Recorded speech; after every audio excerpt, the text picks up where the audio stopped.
It's easy to assume what effect getting the HST will be off of hydro bills will be for people, but I know lots of people who are in a situation where in fact their hydro bills are very expensive, and this will give them a break. And I know that families need a break.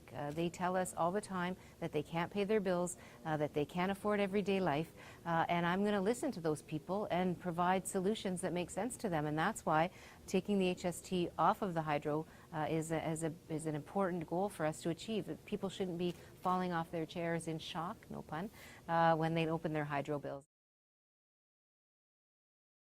People can have their opinions, and the NDP is always a very open and democratic party.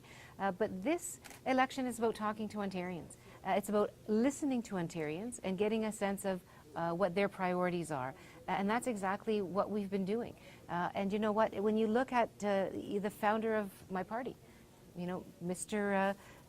Douglas, Tommy Douglas, the father of Medicare, he is someone who had said all along he was not even going to bring Medicare to Saskatchewan until he had a balanced budget. Why?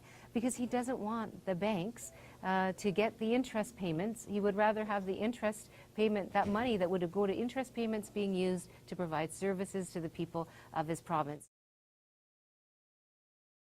I'm going to put $100 million into stabilizing our childcare system because parents should be able to access childcare that's affordable, that's licensed, and that meets their needs. When it comes to minimum wage, for example, we started with $11 in 11. Sherry DeNovo was quite active on that file. We didn't think that what the government did in terms of the minimum wage was good enough.